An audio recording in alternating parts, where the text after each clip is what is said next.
एक समय की बात है, असम राज्य में हरेन नाम का एक बुद्धिमान और न्यायप्रिय राजा रहता था। राजा हरेन अपनी परोपकारिता और अपनी प्रजा की भलाई के लिए गहरी चिंता के लिए जाने जाते थे। उनके शासन में राज्य समृद्ध हुआ और लोग खुशी से रहने लगे। एक दिन किंग हरेन ने अपने लोगों से जुड़ने और उनकी जरूरतों को बेहतर ढंग से समझने के लिए हलचल भरे बाजार में टहलने का फैसला किया। जब वह भीड़ भरी सड़कों से गुजर रहा था, उसने देखा कि किसानों का एक समूह या किसान, जैसा कि उन्हें कहा जाता था, एक साथ इकट्ठा होकर अपने संघर्षों पर चर्चा कर रहे थे। उत्सुक होकर राजा हरेन उनके पास पहुँचे और उनकी चिंताओं के बारे में पूछा। किसानों ने भयंकर सूखे के बारे में बताया, जिससे उनकी जमीनें तबाह हो गई हैं, जिससे उनकी फसलें सूख गई हैं और उनके परिवार भूखे रह गए हैं। राजा ने ध्यान से सुना। उसका हृदय अपनी प्रजा के प्रति सहानुभूति से भर गया। किसानों की मदद करने के लिए दृढ़ संकल्पित राजा हरेन ने अपनी परिषद बुलाई और राहत प्रदान करने के लिए एक योजना तैयार की। उन्होंने सूखे खेतों में पानी लाने के लिए सिंचाई प्रणालियों के निर्माण का आदेश दिया और इस कठिन समय के दौरान किसानों को आर्थिक रूप से समर्थन देने के लिए संसाधन आवंटित किए। किसान कृतज्ञता से अभिभूत हो गए और उनकी फसलें एक बार फिर लहलहा उठीं। इस बीच राजा हरेन को किसानों के सामने आने वाली एक अनोखी चुनौती के बारे में पता चला। स्थानीय व्यापारी उनकी उपज के लिए कम कीमत देकर उनका शोषण कर रहे थे, जिससे किसानों को अपना गुजारा करने के लिए संघर्ष करना पड़ रहा था। राजा ने निष्पक्ष व्यापार के महत्व को पहचानते हुए यह सुनिश्चित करने के लिए नियम लागू किए कि किसानों को उनकी कड़ी मेहनत के लिए उचित मुआवजा मिले। किसानों को और सशक्त बनाने के लिए किंग हरेन ने उन्हें आधुनिक कृषि तकनीकों और टिकाऊ प्रथाओं पर शिक्षित करने के लिए कृषि प्रशिक्षण केंद्रों की स्थापना की। किसानों ने उत्सुकता से इन पहलों को अपनाया और जल्द ही राज्य ने अपने कृषि क्षेत्र में एक उल्लेखनीय परिवर्तन देखा। जैसे ही फसल का मौसम नजदीक आया, राजा हरेन ने भरपूर फसल और राज्य की एकता का जश्न मनाने के लिए एक भव्य उत्सव का आयोजन किया।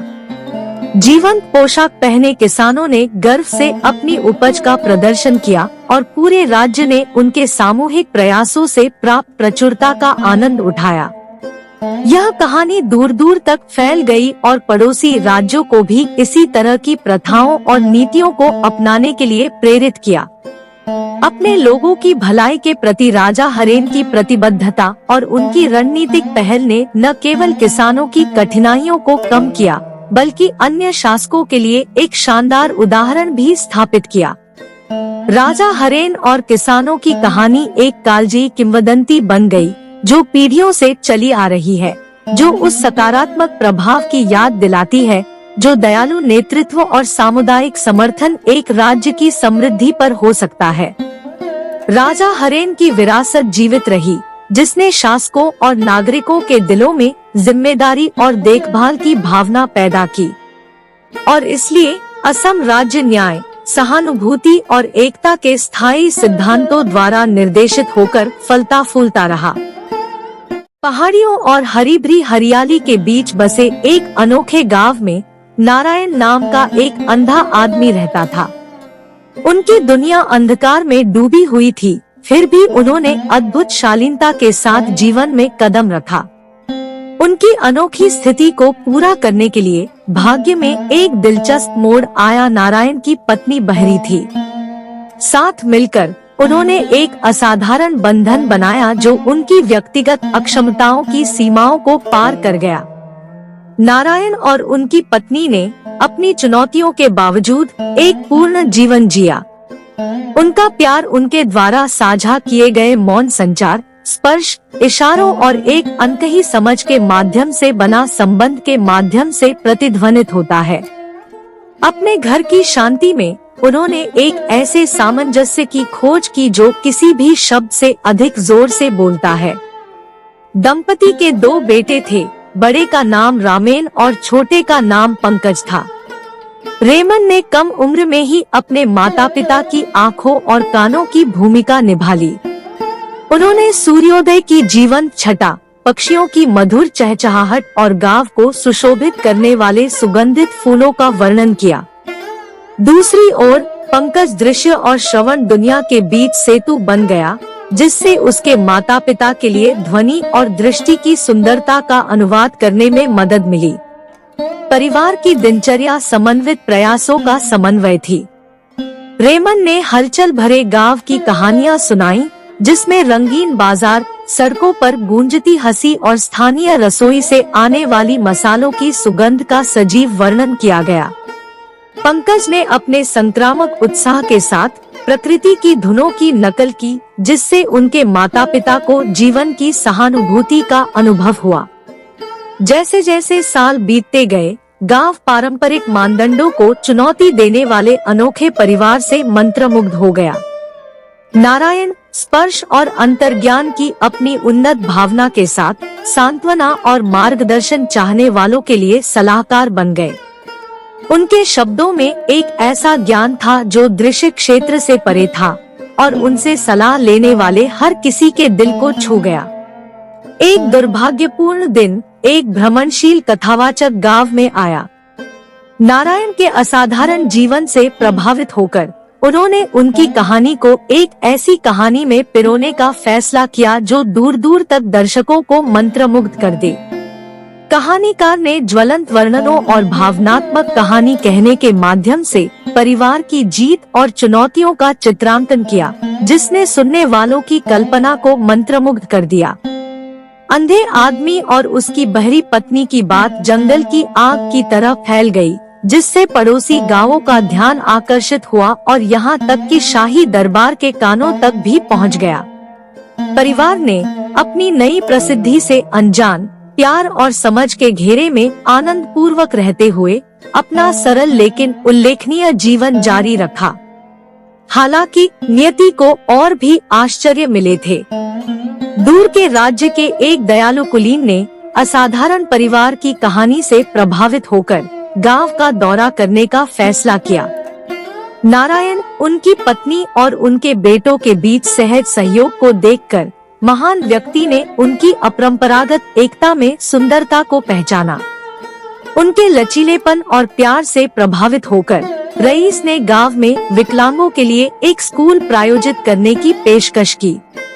स्कूल न केवल दृष्टि और श्रवण बाधित लोगों की जरूरतों को पूरा करेगा, बल्कि समावेशिता और स्वीकृति के प्रतीक के रूप में भी काम करेगा। गांव ने इस नए अवसर को स्वीकार कर लिया और जल्द ही विभिन्न क्षमताओं वाले बच्चे सीखने और एक साथ बढ़ने के लिए एकत्र हुए, तो हंसी और खुशी की आवाजें हवा में गूंज उठीं। नारायण और उनका परिवार अनजाने में परिवर्तन के उत्प्रेरक बन गए। उन्होंने अपने शांत गांव को दूसरों के लिए प्रेरणा के प्रतीक में बदलते देखा। अंत में वह अंधा आदमी, उसकी बहरी पत्नी और उनके 2 बेटे एक ऐसी विरासत के निर्माता बन गए जो उनके साधारण निवास से कहीं आगे तक फैली हुई थी। उनकी कहानी लचीलेपन, प्रेम और असीमित संभावनाओं का दृष्टांत बन गई, जो तब पैदा होती है जब लोग एक साथ आते हैं, बाधाओं को पार करते हैं और हमारे मतभेदों में निहित सुंदरता का जश्न मनाते हैं। और इस प्रकार नारायण गांव विविधता में एकता की परिवर्तनकारी शक्ति का एक प्रमाण बन गया। पहाड़ियों और हरे भरे जंगलों के बीच बसे एक अनोखे गांव में मंटू नाम का एक कुख्यात चोर रहस्य और साजिश का निशान छोड़कर उभरा। मंटू के चालाक तरीकों ने उन्हें परियों, सन की प्राणियों को चुराने के लिए प्रेरित किया जो गांव में जादू लाते थे। जैसे ही चोरी हुई परियां गांव के एक छोर से दूसरे छोर तक गायब हो गई, समुदाय में निराशा की भावना छा गई। एक समय का जीवंत माहौल अब अनिश्चितता से भर गया है। अपनी जादुई क्षमताओं के लिए जानी जाने वाली परियों ने सद्भाव और संतुलन बनाए रखने में महत्वपूर्ण भूमिका निभाई। ग्रामीण अब गंभीर स्थिति से अवगत हो गए और चुपचाप बातचीत करने लगे। उन्हें गांव के जादुई संतुलन को बहाल करने के लिए इस मुद्दे को तुरंत संबोधित करने के महत्व का एहसास हुआ। बुजुर्गों ने परियों के महत्व की कहानियां साझा की और भरपूर फसल, अनुकूल मौसम और समग्र समृद्धि सुनिश्चित करने में उनकी भूमिका पर जोर दिया। जैसे ही गांव रहस्य को सुलझाने के लिए एकजुट हुआ, उन्हें प्राचीन स्क्रॉल मिले जिनमें भूले हुए मंत्र और जादू थे।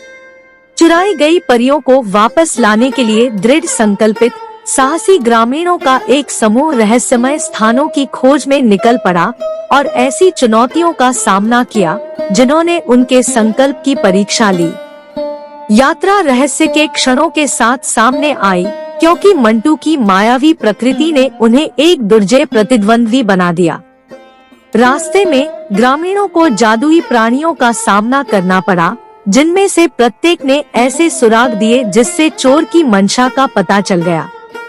यह स्पष्ट हो गया कि व्यक्तिगत प्रतिशोध से प्रेरित मंटू का मानना था कि परियों के पास एक लंबे समय से खोए हुए रहस्य की कुंजी है।